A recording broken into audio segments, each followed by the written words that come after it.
ওরে নীল দরিয়া আমায় দে রে দে ছাড়িয়া, বন্দী হইয়া মনোয়া পাখি হায়রে কান্দে রোয়া রোয়া। ৭৮-এর 'সারেং বউ' ছবিতে ব্যবহৃত এই বিখ্যাত গান। পরবর্তীকালে ইন্ডিয়াতেও পাপনের ভয়েস আমি রিসেন্ট টাইমস শুনেছিলাম। বেশ ভালো একটা পারফরম্যান্স ছিল তার। না শোনা থাকলে গিয়ে একবার শুনে আসতে পারেন। সেই গানেরই এক বিখ্যাত লাইন, "কাছের মানুষ দূরে থুইয়া মরি আমি থরফরাইয়া।" হ্যাঁ, সেই ক্যাচি লাইন, ওই হুক লাইনটা দিয়েই কোথাও একটা গিয়ে এই ফিল্ম যেটা এসছে অবশ্যই চরকিতে গত বৃহস্পতিবার দিনকে, কাছের মানুষ দূরে থইয়া, মুখ্য চরিত্রে প্রীতম হাসান এবং অবশ্যই তাসনিয়া ফারিন। ভালো একটা কাজ হয়েছে। তবে মুখ্য চরিত্র কেন্দ্রিক কাজ হয়েছে।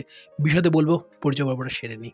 নমস্কার, আমি শুভ্রজিৎ এবং আপনাদের সকলকে আরও একবার স্বাগত আমার চ্যানেল ফিল্মি চতুষ্কোণে। তো চরকির এই ভ্যালেন্টাইন্স উইক এন্ডে তারা হয়তো ইচ্ছা করেই ব্যাপারটা এরকমভাবে করলো যে ভ্যালেন্টাইন্স উইকের ফ্লেভার নেওয়া একটা কাজ, কিন্তু ওই ভিড়ের মধ্যে তারা হয়তো প্রতিযোগিতাতে ঢুকতেই চাইলো না। আলাদা একটা উইন্ডো করে তার ঠিক একটা সপ্তাহ বাদে তারা আনলো, যেটা আমার মনে হচ্ছে একটু একটু বুদ্ধিদীপ্ত একটা স্ট্র্যাটেজি, বুদ্ধিদীপ্ত একটা কাজ। ওই ভিড়ে ওই র্যাট রেসে ঢোকার দরকার নেই। প্রায় ১৫ থেকে ২০টা নাটক এসছে। আমি চেষ্টা করেও ১০ থেকে ১২টা দেখে উঠতে পেরেছি এবং তার মধ্যে ৭ থেকে ৮টার রিভিউ রয়েছে চ্যানেলে। তার মাঝখানে আরও একটা কাজ ঢুকিয়ে দেওয়া এবং একটা বড় প্রোডাকশনের পক্ষ থেকে তারা আনেনি। ইট ওয়াজ এ ভেরি গুড ডিসিশন। এবার আসি প্রজেক্টটা কেমন হয়েছে সেটা নিয়ে।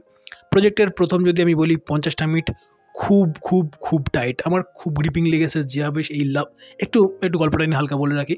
এরকম ধরনের গল্প আপনি দেখেননি তা একদমই নয়। কথায় বলে না, মানে একটা খুব প্রচলিত কথা রয়েছে, প্রেমিক-প্রেমিকা বা একটা সার্টেন এজ অবধি আপনি শুনবেন যে hashtag long distance relationship work করে না। সেই জিনিসটা ওয়ার্ক করে কি না করে সেই নিয়ে একটা গল্প, এবং সেটা কি রিয়েলিস্টিক ওয়েতে দেখায় নাকি সেটাকে ফিল্মি একটা ভার্সন দেখায়, সেটা অবশ্যই এর মধ্যে তার একটা দ্বন্দ্ব রয়েছে নিঃসন্দেহে। এবং সেখানে সবথেকে ভালো যে জিনিসটা আমার লেগেছে, মুখ্য যে ২ চরিত্র, তাসনিয়া ফারিন এবং প্রীতম হাসানের চরিত্র, তাদের দুজনের উপরে ফোকাসটা করেছে এবং লাভ স্টোরিটাকে খুব ভালো, হয় না, দুটো চরিত্র, দুটো আলাদা চরিত্র এবং চরিত্রের রাইটিং খুব ভালো হয়েছে। ক্যারেক্টার ড্রিভেন খুব ভালো এবং ওই দুটো চরিত্রকে তারা খুব ভালো করে ফ্লেশ আউট করতে পেরেছে। যদি আমি একটু প্রীতম হাসানের চরিত্রটা নিয়ে বলি, খুব একটা স্পয়লার দেবো তা নয়, গল্পের ব্যাপারে তো আমি ঢুকবোই না এরপরে। যা বললাম সেখানে আপনি বুঝতে পেরেছেন কোন দিকে যাচ্ছে গল্পটা অ্যাকচুয়ালি। তো সমাজদারও কে লিয়ে ইশারাই কাফি হতা হয়। তো আমি তো মনে করি অ্যাটলিস্ট আপনি বা আপনারা অনেক বেশি বুদ্ধিমান, অ্যাটলিস্ট আমার থেকে তো নিঃসন্দেহে। তো প্রীতম হাসানের চরিত্রটা, যার সো কল্ড একদম পাতি ভাষায় বললে যার চাল-চুলো নেই, একজন এতিম বা একজন অনাথ ছেলে, যে নিজের একদম জাস্ট নিজের পায়ে দাঁড়িয়ে জীবনটাকে জাস্ট চালাচ্ছে, এবং সেখান থেকে তার সঙ্গে কোথা থেকে সম্পর্ক গড়ে ওঠে একটা মেয়ে, যে একদম সো কল্ড স্ট্রাগল করছে নিজের জীবনে, বাট সে একটা ভালো একটা পরিবার থেকে বিলং করে, যেখানে সেই পরিবারটাও তাদের মতো করে একটা সম্ভ্রান্ত একটা পরিবার। সেই দুটো মধ্যে ওই র‍্যাগস এবং রিচেসের গল্প, এবং ওখানে শুধু র‍্যাগস অ্যান্ড রিচেস নয়, কিছু পয়েন্ট রয়েছে, সেই পয়েন্টগুলো নিঃসন্দেহে সেগুলো তাদের অবভিয়াসলি তাদের মতো করে কনফ্লিক্ট, বাট এই প্রেমটা হয় এবং এই প্রেম থেকে দুটো আলাদা জগৎ আল্টিমেটলি কি মেশে, এবং তার থেকেও বড় কথা, দিনের শেষে কি লং ডিস্টেন্স ওয়ার্ক করে কি না করে, এই দুটো কনফ্লিক্ট নিয়েই গল্পটা এগোয়। শেষটা দেখবেন, জানবেন কেমন কী হয়েছে।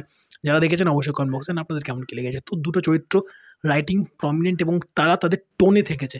মানে একটা চরিত্রকে শুরু থেকে আমরা দেখছি যে সেই চরিত্রটা না কোথা থেকে একটু আমরা সো কল্ড বলে থাকি সমাজের ভাষায় যে ওই ম্যানারওয়ালা বিষয়-টিষয়, তার মধ্যে খুব একটা সেরকম বিষয়-টিষয় নেই। দুমদাম, মানে যে সে যেটা করছে সেটা একদম মানে হয় না কারোর একটা গাইডেন্সে না থাকা, বা দেখুন সেটা ভালো খারাপ জাজমেন্টাল পয়েন্টে আমি ঢুকছি না। আমার পয়েন্ট হচ্ছে হয় না আমরা সমাজের কিছু বেঁধে দেওয়া নিয়মের মধ্যে আমরা ঘুরছি, তার মধ্যে আমরা আবদ্ধ। ওই রূপম ইসলামের গানের মতো করে বলতে পারি, "এ চক্রব্যূহে আজও বন্দী হয়ে আছি।" এই চক্রব্যূহের মধ্যে আমরা আটকে আছি, সমাজের শেখানো কিছু নর্মস, কিছু তরতারিকা, কিছু সো কল্ড ম্যানারের মধ্যে। সেই ম্যানারের থেকে একটু হলেও ছেলেটা আলাদা। উল্টো দিকে যদি বলি, ফরিন তার মধ্যে রয়েছে, আবার তার মধ্যে কিছু তার মতো করে ভোলাটাইলনেস রয়েছে। এই দুটো ক্যারেক্টার খুব ভালোভাবে তাদের মতো করে তাদের ওয়ার্ল্ডটাকে সারাক্ষণ জুড়ে টোনটার মধ্যে তারা রাখতে চেষ্টা করেছে মেকাররা রাইটিংয়ের মাধ্যমে, এবং তারা ফুটেওছে সেভাবে। মানে প্রীতম হাসানের চরিত্রটাকে দেখে মনে হচ্ছে হ্যাঁ, ওই চরিত্রটা সেই। আবার ফারিনকে দেখলে মনে হয় যে হ্যাঁ, সে তাই। এবং দুজনের মধ্যে প্রেমটাকে খুব ভালোভাবে এস্টাবলিশ করে, ধীরে নিয়ে যায় এবং সময় দেয় সেটা। তারপরও আমার মনে হচ্ছে একটা জায়গাতে আরও হয়তো ৫টা মিনিট বা আরও ২টো সিন দরকার ছিল। ওই জায়গাটুকু একদম ধরে নিন, ওই যেখানে ফারিন যায় প্রথমবারের জন্য, প্রথমবারের জন্য তার ওই কুকুরটার সঙ্গে আলাপ হয়, তার আগে আই থিঙ্ক আরেকটু দরকার ছিল। আর ২টো মিনিট, জাস্ট ২টো মিনিট থাকলে আই থিঙ্ক আরও বেশি স্মুথ লাগতো, অ্যাটলিস্ট লাভ স্টোরি বিল্ড হবে। এটা ছাড়া একটা দুটো গান রয়েছে, একটা কাছের মানুষ দূরে থইয়া না, এই ওরে নীল দরিয়া ব্যবহার করেনি তারা, তাদের মতো করে একটা নতুন রেন্ডিশন তুলে এনেছে, এবং যেখানে শুধু এই হুক লাইনটুকুই রয়েছে, আর টোটাল আলাদা রয়েছে। এবং মেঘবালিকা বলে একটা গান রয়েছে, দুটো গান খুব ভালো এবং ওই থিমের সঙ্গে খুব ভালো যায়। গান দুটোকে শ্যুট করেছে খুব ভালোভাবে, স্পেশালি মেঘবালিকাতে প্রেমটাকে যাবে ওই হয় না মানে ফিল্মি ওয়েতে এক্সপ্রেস করা খুব ভালো করেছে এবং খুব কালারফুল লেগেছে। কালারফুল মানে গ্লসি চকচকে সেই ব্যাপারটা নয়, ওই হয় না থিমের সঙ্গে যাওয়া, ওই জগৎটাকে খুব ভালোভাবে এস্টাবলিশমেন্ট করতে পেরেছে এবং দেখতে ভালো লাগে, আই সুদিং একটা ব্যাপার পাবেন। Love story well build up, এবং যেভাবে যখনই তারা ফ্রেমে রয়েছে এই মুখ্য চরিত্র, তাদের উপরে ফ্রেমটা যখনই আসে বা সিনেমাটা যখনই আসে ফোকাস বেশ ভালোভাবে রয়েছে এবং দেখতে ভালো লাগে। কিন্তু ফিল্মটার প্রবলেম সেখানেই, এই দুজন ছাড়া যেসব চরিত্ররা রয়েছে কোথাও একটা গিয়ে না তারা খুব একটা যে গল্পটাকে এগিয়ে নিয়ে যাচ্ছে বা খুব একটা যে আমাদের মধ্যে ইম্প্যাক্ট ফেলে তা কিন্তু নয়। এখানে ফিল্মটা ফল্টার করে কোথাও একটা গিয়ে। এই মুখ্য চরিত্রের উপরে কনসেন্ট্রেশনে তারা একদম এক্সেল করে যাচ্ছে, সেটা যেরকম ভালো, আবার সেটা কোথাও একটা গিয়ে বাকিদের জন্য খারাপ হয়ে যাচ্ছে কোথাও একটা গিয়ে। আমার মনে হয় যেন বাকি চরিত্রগুলোর উপরে জাস্ট ফোকাস হয়নি বা তাদের রাইটিংটা খুব একটা ভালো হয়নি। তারা মেইন চরিত্র দুটোর উপরে ফোকাস করতে গেছে, কিন্তু কিন্তু বাকিরা যে স্পেস পায়নি তা নয়, তারা স্পেস পেয়েছে। পাওয়ার পরে না কোথাও থেকে ইম্প্যাক্টফুল কিছু একটা আমি পাই না, না কোনো চরিত্র, না কোনো ভালো সাব প্লট, নাথিং। তো ভালো খারাপ মিশিয়ে ফিল্মটা রয়েছে আমার দিক থেকে যেটুকু যা মনে হয়েছে ডিটেলে বলার চেষ্টা করলাম আপনাদের। যারা দেখেছেন অবশ্যই কমেন্ট বক্সে জানান আপনাদের কেমন কি লেগেছে। পারফরমেন্সে মুখ্য চরিত্র দুজনে বললাম যে তাদের মতো করে তারা ভালো, এবং ক্লাইম্যাক্সটা অ্যাজ ফিল্ম মানে ফিল্ম লাভার হিসেবে বলছি, দর্শকের হিসেবে ভালো খারাপের দিকে আমি যাচ্ছি না। অ্যাজ ফিল্ম লাভার যদি বলি রাইটিংয়ের দিক থেকে শেষের 10 মিনিট কিন্তু বেশ ভালো, রাইটিং পয়েন্ট থেকে বলছি। এন্ডিং মেবি নেগেটিভ হতে পারে, মেবি পজিটিভ হতে পারে, সেটা তো আপনি দেখে জানবেন। রাইটিংয়ের দিক থেকে শেষের 10 মিনিট, এবং ওই বললাম যে যেখানে প্রেমটা আসছে সেখানে তারা সময় দিয়েছে এবং ধীরে ধীরে মাটন কুক করলে যেরকম হয় একটা ভালো কিছুই পাতে এসে পড়ে, সেরকম প্রেমটা কিন্তু খুব ভালোভাবে এসছে। বাকি সাবপ্লটগুলো একদম আমার জন্য অ্যাটলিস্ট ওয়ার্ক করেনি, বাকিদের জন্য ওয়ার্ক করলেও করতে পারে।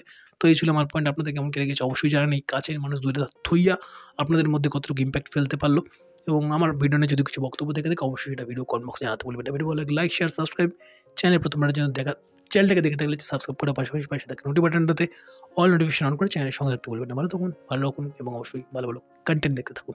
Bye bye.